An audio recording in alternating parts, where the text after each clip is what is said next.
Hello students, how are you all? I hope you all are doing good. Children, as you all are aware that we have finished with the explanation part of chapter 5, that is separation of substances. Today before I'll start with the exercise of this chapter, let's revise few of the concept, that is the summary of the chapter, and then we will start with the question. Now children, as yesterday we have done one more concept which is the last concept of the chapter, so I am going to start with that only, that is solution. And when no more solute can be dissolved in the particular solvent, then we say that that particular solution is a saturated solution. And if more and more solute can be dissolved, then the solution is unsaturated. That is the last topic. Since at a fixed temperature we can say that particular solution is saturated, particular solution is unsaturated. Now if we increase the temperature, the solubility will increase. Now solubility, which is very important topic, which we have seen in the previous chapter also, sorting materials into groups. So in that we have seen that solubility, that any substance which is soluble in other substance, solvent basically in liquid, or the other substance which is not soluble or insoluble in that liquid. So that we have seen. Now children, what we are going to do it today, and then we have seen that whole substances can be classified into pure substance and impure substances. Pure substances is further classified into elements and compound. Impure substances are classified into mixtures, that is homogeneous and heterogeneous. And what we have seen rest, that different methods of separation, how we can separate solid impurities from solid substance, then solid impurities from liquid substance, then liquid impurities or two liquids which are mixed with each other, or two liquid which does not mix with each other. So these methods of separation we have done. So one by one I am going to take questions. First I will take the question from your NCERT book, and then we will do the answers part of that question. So first question is, that is, why do we need to separate different components of a mixture? Why do we need to separate different components of a mixture? So why it is necessary to separate the different components? So why do we separate the component of a mixture? First reason is to remove harmful undesired substances from a mixture. That is one thing. Like small stone which is present in, and husk which is present in rice, that can be removed, since if we eat it, that will cause harm to our body. Now to obtain desired component, and the desired component which we required like rice, that we will get it. Now to get highly pure substance, means that after using this method of separation, the substance which we are going to get it, that is highly pure. Fine, highly pure means no impurities will be present in that. So what you are going to write it, question number 1, NCERT book, your NCERT book, the first question. That question you can write from your book itself. Now question 1 is, I will repeat that question once again. Why do we need to separate different components of a mixture? Why do we need to separate different components of a mixture? So it becomes necessary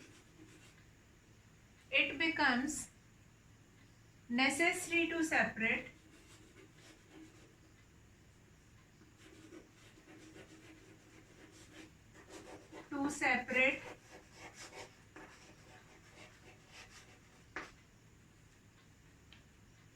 the components of a mixture,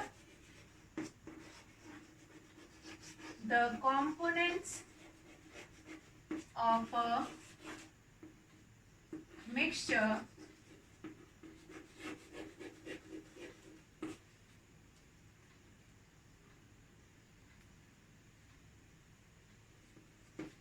number one, what is the first reason I have told you just now? To remove harmful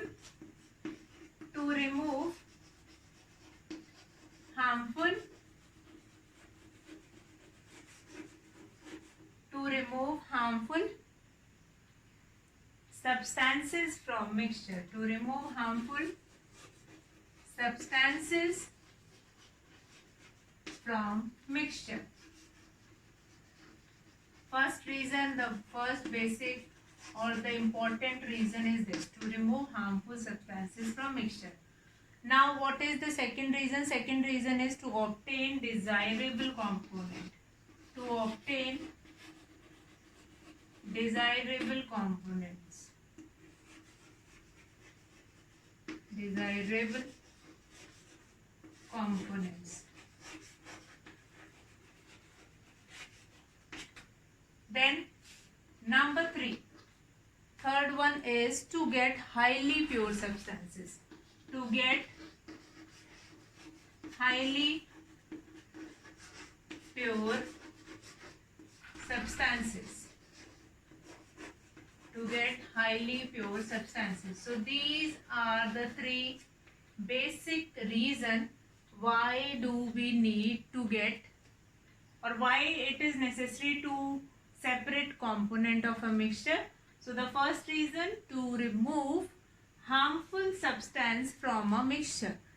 Since if what impact it will be, we will be getting if we will not remove that harmful substance, that we will find it out just now. Since in this question you have two parts. The first part, that why do we need to separate different components.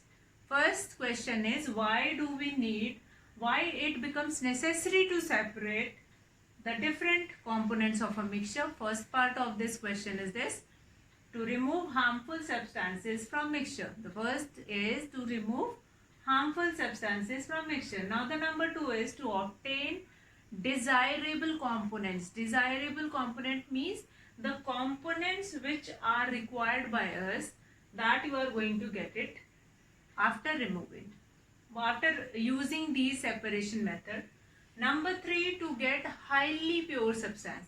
Now after using this separation of substances, like in distillation we can take it, that is, in distillation will be getting the purest form of water, that is more purest than rainwater also. So to get highly pure substance, that is one of the reason to use that method. Now here what we have to require, now give two examples.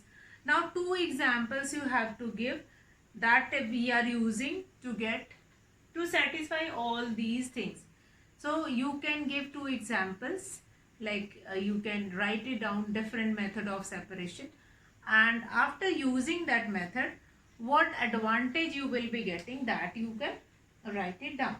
So with this your first question will be finished, and now we'll come to next question number 2. Now we'll come to next question number 2. So I hope there is no doubt in this question number 1. So I hope there is no doubt in this question number 1. Now we'll come to question number 2.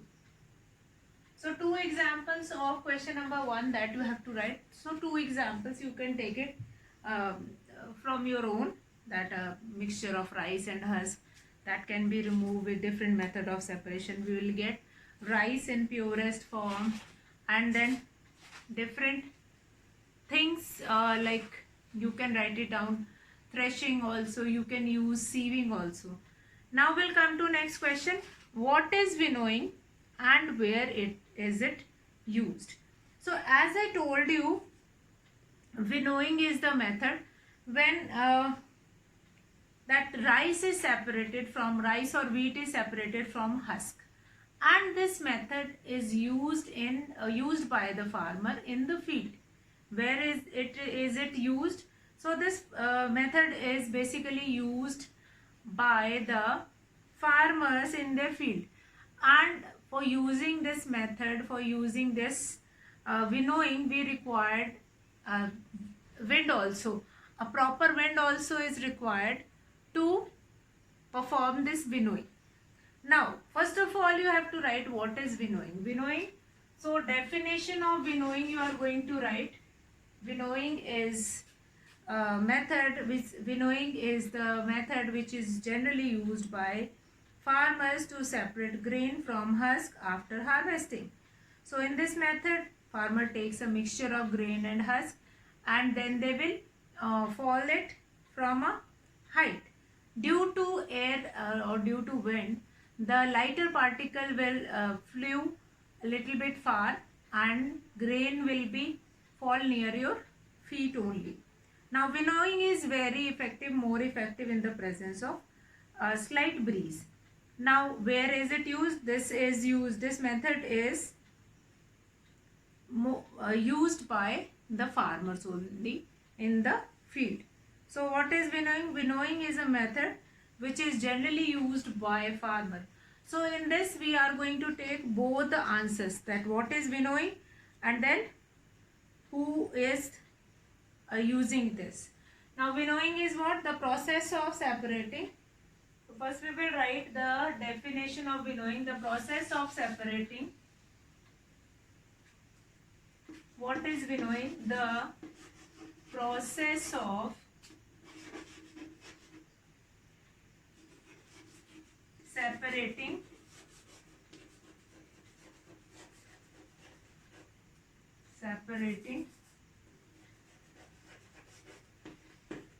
the process of separating grains from the chaff. Grains from the chaff. The process of separating grain from chaff. Chaff or husk also you can write. Husk is called winnowing. Now this method or this process generally used by the farmer. This process generally, or this method, this other part of the question, this method is generally used by the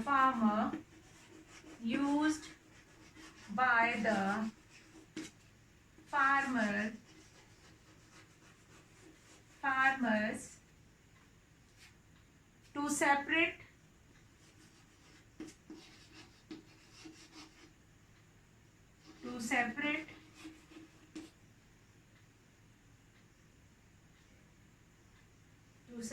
grain from husk. To separate grain from husk. So by the farmer in their field, they are going to use this method which is known as winnowing. And in this method, winnowing is more effective. Now winnowing, one more line, that winnowing is more effective. That is again is an important point related to winnowing. Winnowing is more effective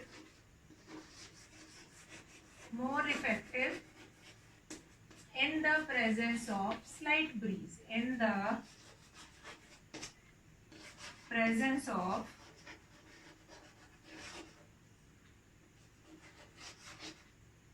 slight breeze. Slight breeze means when that air is not of that much force that everything will be blew away. So slight breeze will be there, and this method will be more effective in that. slight breeze. So what we have written here, what was the question? First question, that is why do we need to separate components of a mixture, and I give two examples. Two example means two method of separation you have to write. Number two, what is winnowing? Winnowing is the process of separating grains from the chaff oblique husk is called winnowing. Now this method is generally used by the farmer, which is the second part of the question.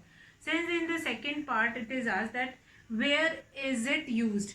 So it is used by farmer mostly in their field. It is used by the farmer mostly in their field.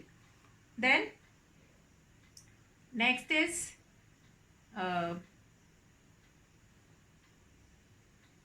and where is it used in the by the farmer, and this part that winnowing is more effective in the presence of slight breeze. So that is this thing, that last two lines is related to winnowing the process, and that is very important.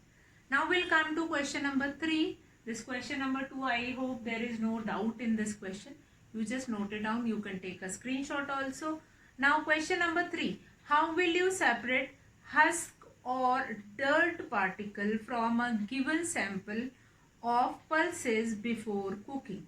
So how will you separate husk or dirt particles from a given sample of pulses before cooking? So what you are going to do it to separate that husk or dirt particles from that. So you are going to perform hand picking. When we have to cook any food item, we and that in that food item, if we have any undesired particles or impurities, so those impurities or those particles can be removed from that. So now that is important thing. Now question number 3. In question number 3, you have to write hand picking, that we will be using hand picking to separate husk or dirt particle from a given sample of pulses before cooking. Fine. So here how will you separate? So hand picking. Now in hand picking we are going to use this method, can be used when the component of a mixture are different size, and then in this method the components are separated by hand. So that much is sufficient to write it in that question number 3, that in this method the different component or the impurities which are mixed in the substance, that will be removed by using hand. Fine. So that is sufficient to write it in question number 3. Or if you will write how will you separate, so you can write only hand picking, that is more than sufficient. Now we'll come to question number 4. Question number 4 is, we are going to talk about yet another method of this. Question number 4 is, what is sieving? So in question number 3 you have to write only hand picking. Question number 3, the answer is hand picking. This method is performed by using hand to remove the impurities. That's it. Now question number 4, what is sieving? Where is it used? Now what is sieving? Now sieving is what? Again, this method is used when the components of mixture is differ in their sizes. What will be the size of that substance? That's why we will be using this sieving. Now sieving, let's see what will be the definition. Since first part of this question, what is sieving? That is your, what it is asking in that first part, your definition part is asking. So you will write it down, what is sieving. So the process used to separate mixture containing components of different size, shape and color. So that will be your definition of sieving. The process used to separate, the process used to separate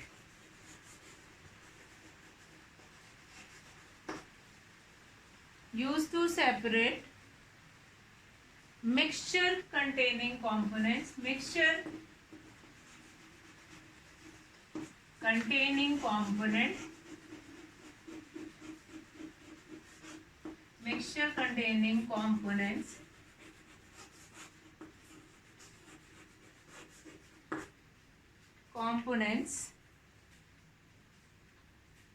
of different size, components of different size, components of different size. First of all, the size of those component will be differ. They are not of same size. If they are of same size, then through sieve they will also get down. So these components are different in size, shape and color. Size, shape and color. So what we have written, the process used to separate mixture containing components of different size, shape and color is called sieving. Now children, sieving you all were using or your mother is using at your home also. When your mother is cooking food, and she required to strain out the roughage part of that wheat flour. So they are going to use that sieve, and through that sieve they can remove that roughage. So that sieving is used there.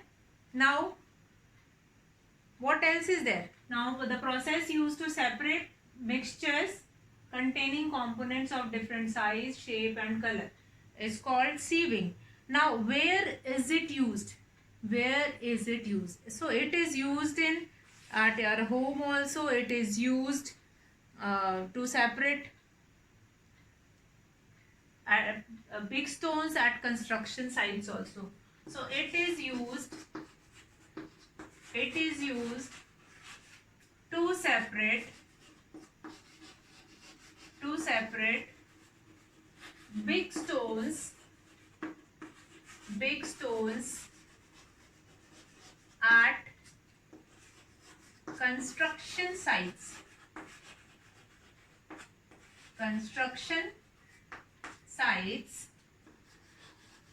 as well as and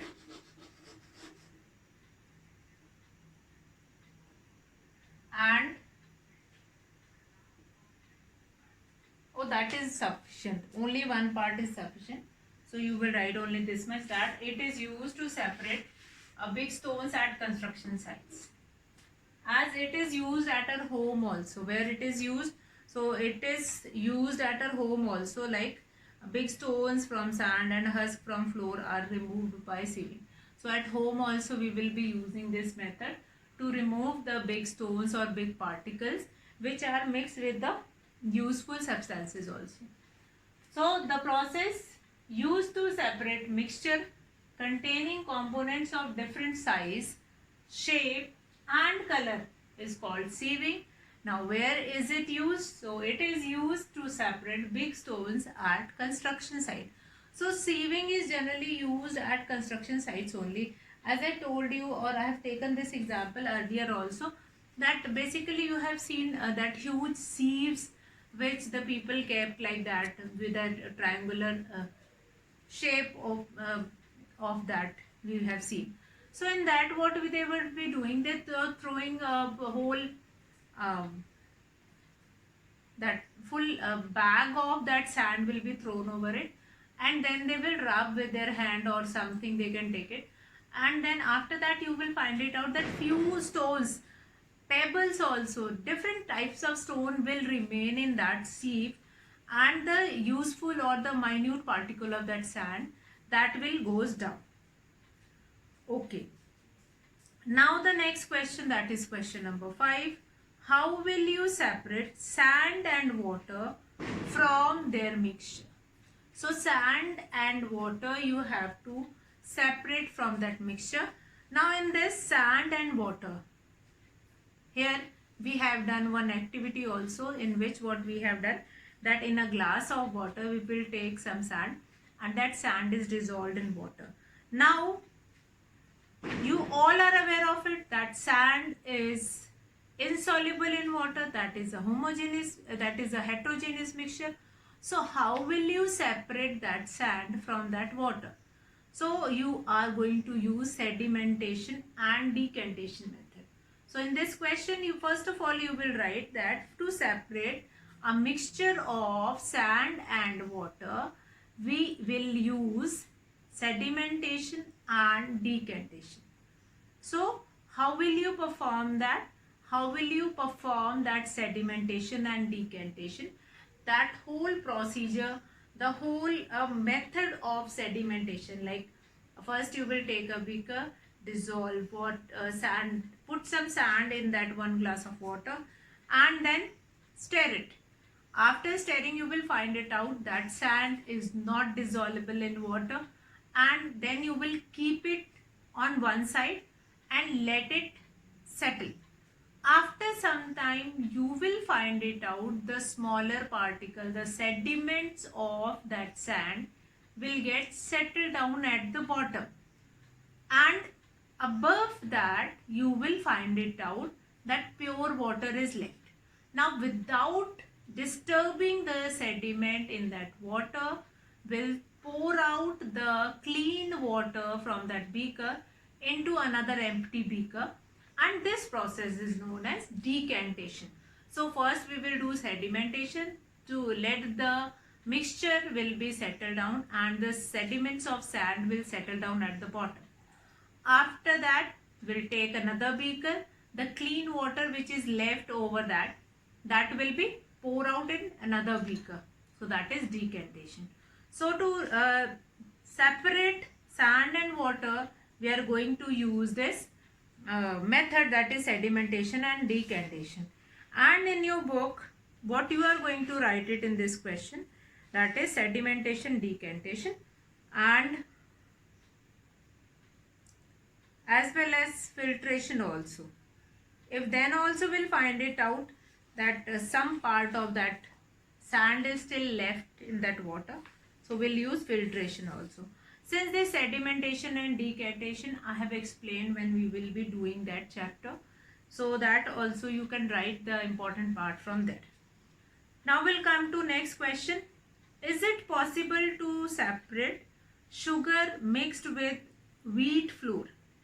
If yes, how will you do it? Now sugar mixed with wheat flour. Now that we can separate, since particles of sugar is more solid than wheat flour. So we just use a sieve. The bigger particle of sugar will be remain in the sieve and the flour will get down.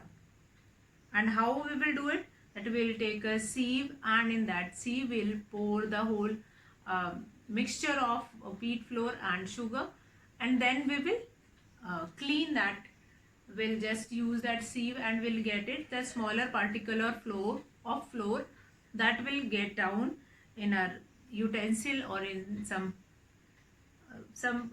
thing, whatever utensil we were using, and sugar particles which are larger in size, then that will remain in the sieve. So here sieving is used when the particles, the size of the particles are different. Like wheat flour is approximately powdered form, and then sugar is a little bit solid form. So now we have finished with question 6. If yes, then how will you do it? So you will explain the method of sieving. So the sieving process I've already written here, since the components are of different size, shape and color. So we use sieving, and then we can separate wheat flour and what else, that is sugar. So we have finished with first 6 questions. Today you all will finish this first 6 questions, and then tomorrow we will start with question number 7 of this chapter, and then we will finish the rest of the questions of this NCERT. So fill in the blank, true, false, and one activity based question is also there. So today I'll finish the class here, and we'll meet in the tomorrow's session. That's all for today, children. Have a good day.